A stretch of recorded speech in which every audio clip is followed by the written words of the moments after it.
Então, eu começo o debate com Caio Coppola e Zé Eduardo Cardoso. Hoje os dois estão aqui no estúdio de São Paulo. Acho ótimo. Boa tarde, bem-vindos. Começar pelo Caio. A internação compulsória seria, Caio, uma alternativa viável? Bom, como você bem colocou, Lu, é um tema delicadíssimo. Então, eu tenho certeza que isso vai ser ponto pacífico no nosso debate. Né? A condição mesmo de, talvez vítima seja uma palavra muito forte, mas de pessoas que necessitam de ajuda. Né? Um problema de saúde gravíssimo. A gente sabe como o vício ele tem essa potência, né, de destruir o indivíduo, de destruir a família, e é uma mazela social. Então, só registrar aí toda a nossa solidariedade às pessoas que estão na condição de dependentes químicos e também os seus familiares. Bom, isso colocado, né, eu acho que, como você bem disse, Lu, esse é um problema já que já contabiliza décadas sem solução. Muita coisa já foi tentada, seja em termos de repressão ao crime organizado, né, que opera livremente nessas regiões, alguns projetos de redução de danos, questões mais ligadas à assistência social. Fala-se muito no aspecto geográfico do problema, né? Então, nós temos aí diversas autoridades tentando endereçar isso, mudando, né, praticamente essa zona livre de consumo de drogas pesadas de um lugar para o outro. Agora, o que realmente ainda não foi tentado é essa solução, como bem colocou o governador, ela é drástica, né? Ela envolve aí, vamos dizer assim, um avanço do Estado na liberdade individual, mas partindo do pressuposto que esses dependentes químicos, a depender do estado em que eles se encontram, eles sequer respondem por si mesmos, né? Tem alterações de personalidade, de percepção da realidade.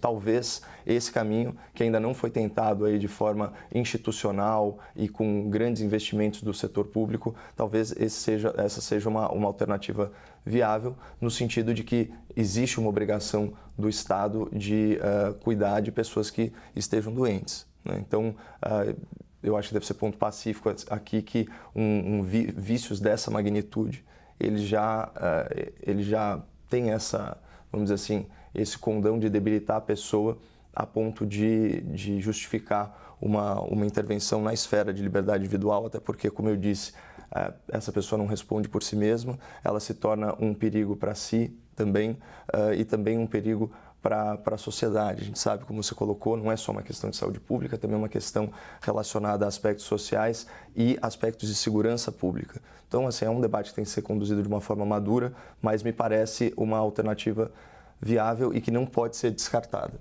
Muito bem, Zé Eduardo Cardoso, a internação compulsória seria uma alternativa viável? Boa tarde, Luciana. Boa tarde, Caio.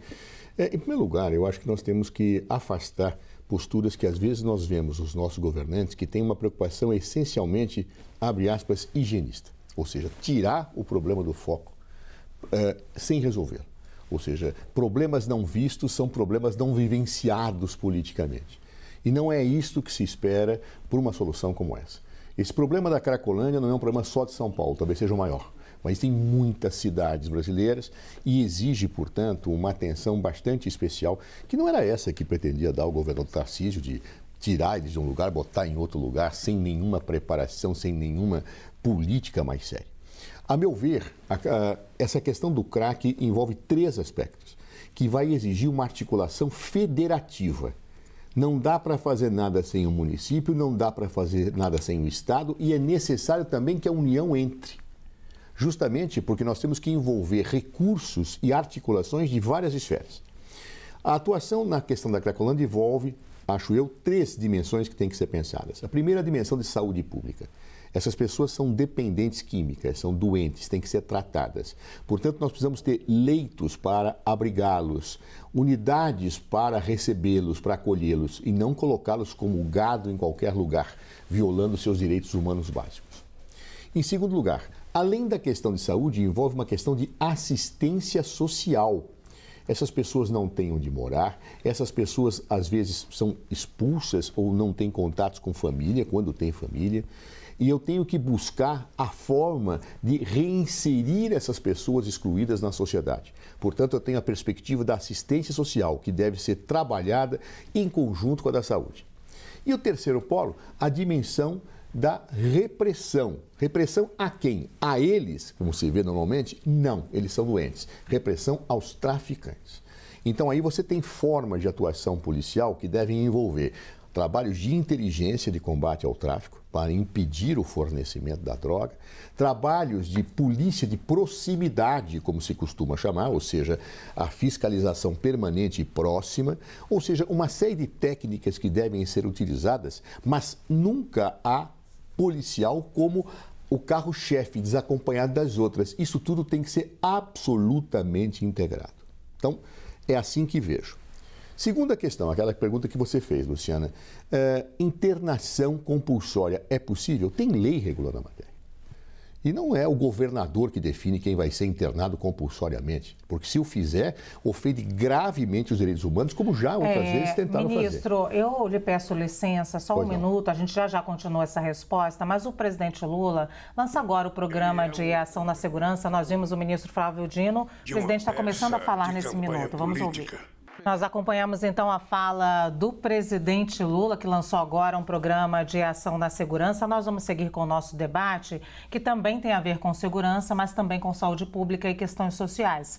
Nós falávamos aqui sobre a situação da Cracolândia em São Paulo, que é um problema antigo e complexo. O governador de São Paulo, Tarcísio de Freitas, disse com exclusividade à CNN que não descarta, como medida extrema para resolver a situação da Cracolândia, a internação compulsória dos usuários de drogas. Eu estava conversando aqui com o Zé Eduardo Cardoso, quando o presidente começou a falar, e Zé Eduardo falava exatamente, ia começar a falar sobre a minha pergunta de internação compulsória, se seria uma alternativa viável. Veja, há uma legislação que regula essa matéria e depois ela precisa ser examinada antes das autoridades começarem a propagar coisas que são absolutamente incorretas e indevidas do ponto de vista jurídico e do ponto de vista clínico. E tem 3 tipos de internação. A internação voluntária, que é aquela em que a pessoa que está com problema, está doente, pede para ser internada. A internação involuntária, em que a pessoa não pede, mas que um terceiro, que é ou seu familiar ou alguém que é responsável por ele, pede a internação. Quando isso é feito, isso tem que ser comunicado ao Ministério Público, registrado, justamente para que as pessoas não venham se valer dessa lei para tentarem fazer fórmulas de cárcere privado. E há uma terceira hipótese, que é essa mencionada pelo governador Tarcísio, que é a internação compulsória. Governador não pode nem encartar nem desencartar esta medida. Quem decide isso é juiz, a partir de relatório médico e analisando o caso concreto. Ele não pode determinar uma internação compulsória de uma massa de pessoas. Ele não tem esse poder, esse abuso de poder, se ele viesse a fazer isso. Então, portanto, eu tomo isso como um equívoco do governador Tarcísio ou como uma bravata. O que ele pode fazer é acionar o Serviço de Saúde do Estado para que examine condição de cada um. Se a pessoa não tiver individualmente, ela, condições de manter o seu controle psíquico e físico, aí então se pede a um juiz de direito, mediante relatório médico consubstancioso, que esta pessoa seja internada. Não existe a possibilidade de internação compulsória por decisão de governador, isso é absurdo. Então, aliás, isso já se pensou fazer isso e os órgãos internacionais de direitos humanos sempre protestaram brutalmente em relação a medidas dessa natureza. Ou seja, o que nós precisamos ter é o cumprimento da lei. E, no caso, não resolve o problema tirando as pessoas que estão com esse problema da frente da sociedade, para trancafiá-los em algum ponto. Não é assim que se resolve. Eu tenho que ter condições clínicas adequadas para tratar essas pessoas com dignidade, eu tenho que ter serviço assistencial adequado e, a partir daí, eu tomar as medidas de polícia que, evidentemente, sejam necessárias para a implementação desse plano. Para isso, um governo sozinho não resolve, tem que estar todas as esferas da federação juntas e ainda com o apoio da sociedade, num plano transparente e bem pensado, com a presença de especialistas e não com rompantes assodados, como efetivamente essa discussão se colocou por parte do nosso governador aqui em São Paulo.